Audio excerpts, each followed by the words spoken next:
श्रुति जिंदाबाद, बहन श्रुति जिंदाबाद, मैडम किरण चौधरी जिंदाबाद, चौधरी बंसीलाल अमर रहे, चौधरी बंसीलाल अमर रहे, बहन श्रुति जिंदाबाद।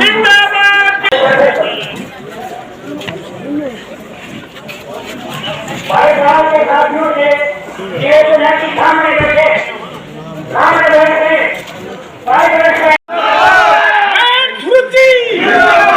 हमेशा शक्ति दी है, आशीर्वाद दिया।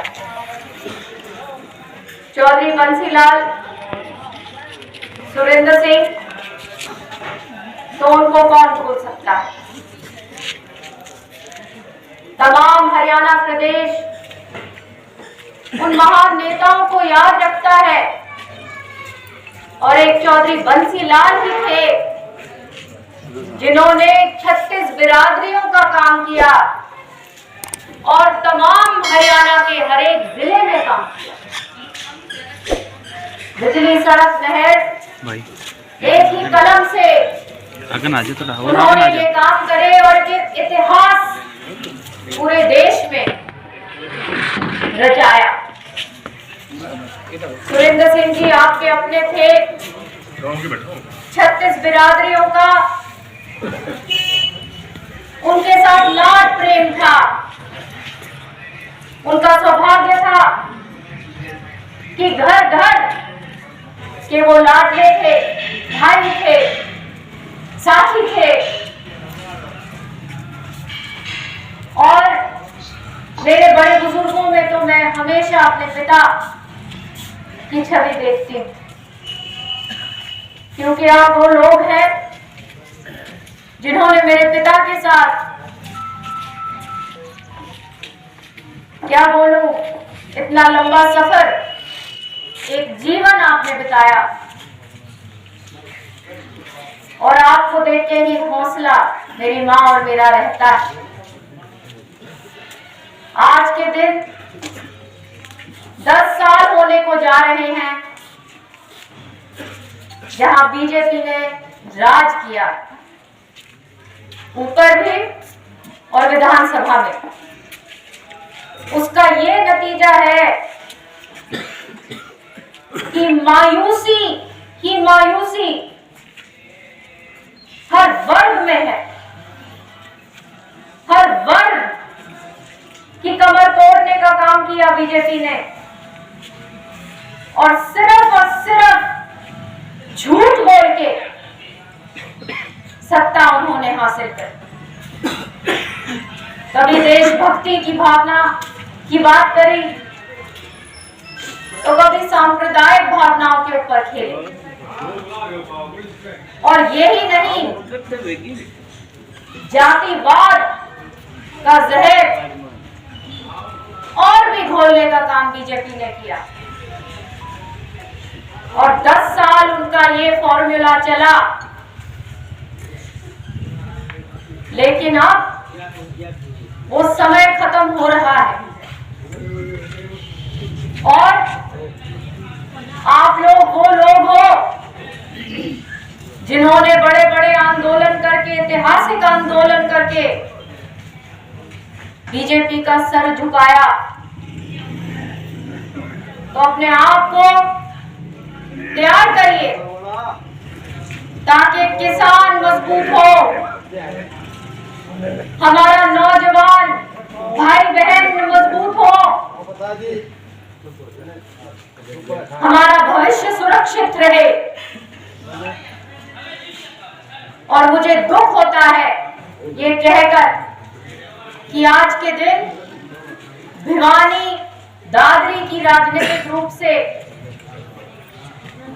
कहीं भी गिनती नहीं। और इसी कारण गांव-गांव का क्या हाल है मुझसे बेहतर आपके सामने। अभी माताएं आई थी, कह रही थी कि बिजली भी नहीं है उनकी गलियों में, पीने का पानी जो किरण जी ने इतने करोड़ों रुपए की लागत से हमने गांव-गांव में किया था। आज लोग विवश हो रहे हैं खराब पानी पीने के लिए, और ये केवल आपके गांव की बात नहीं है, तमाम क्षेत्र में यही बात।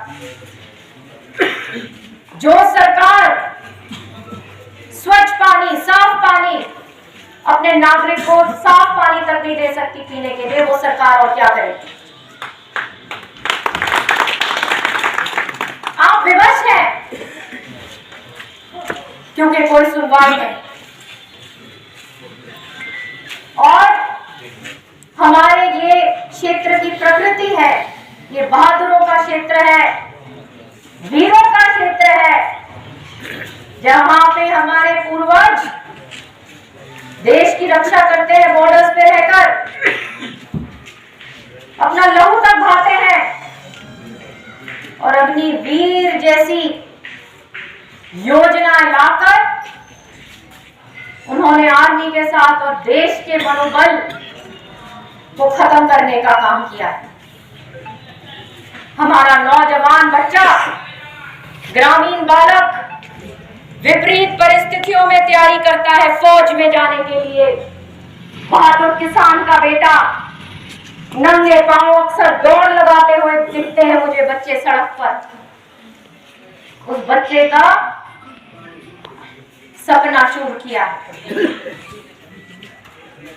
मैं जब एमपी थी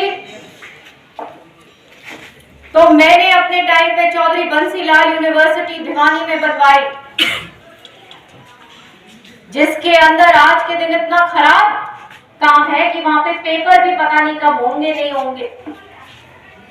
मेडिकल कॉलेज मैंने बनाया एमपी के रूप में, लेकिन उसका भिवानी में उसका लाभ आप लोगों को नहीं मिल पाया, क्योंकि 10 साल बीत गए, अभी भी उसकी बिल्डिंग बन रही।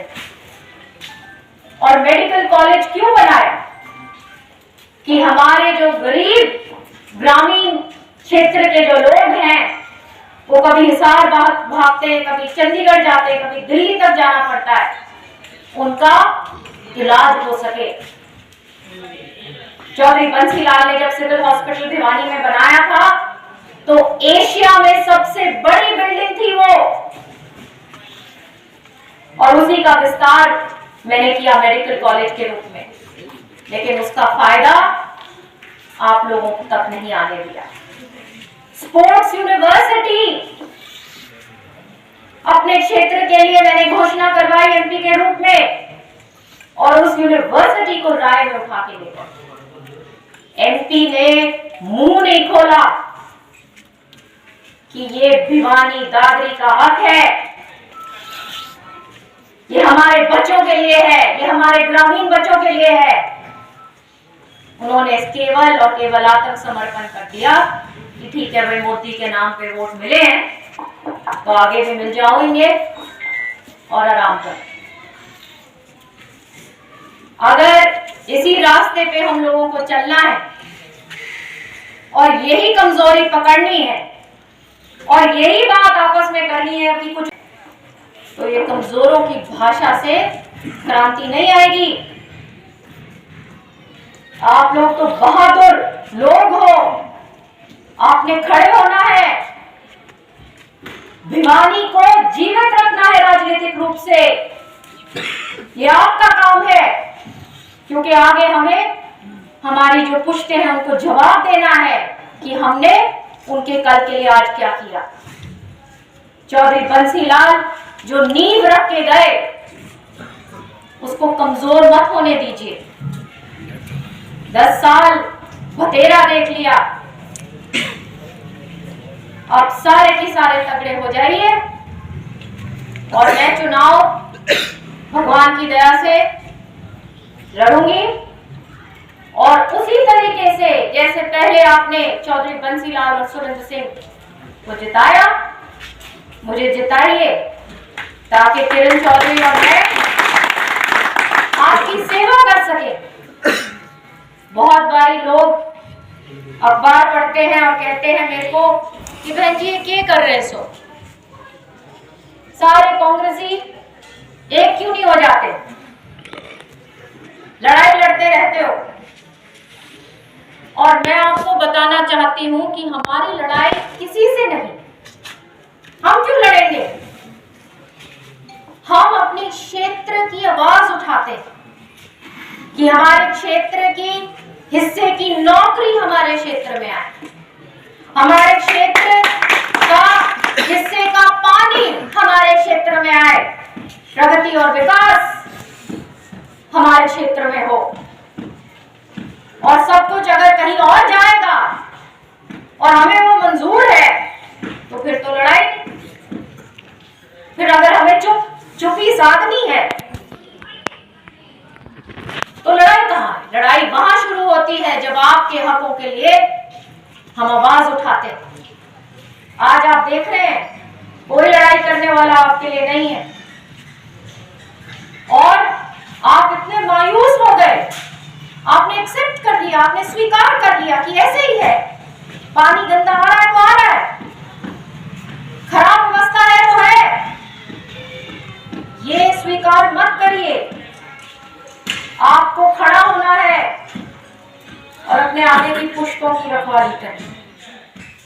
मान सम्मान के लिए मैं आपका बहुत धन्यवाद करती हूँ, आपकी बेटी हूँ। हमेशा आपने मुझे बहुत प्रेम दिया है, सम्मान दिया है और मेहनत और लगन के साथ आपके बीच में हमेशा मैं काम करती रहूंगी। बहुत धन्यवाद।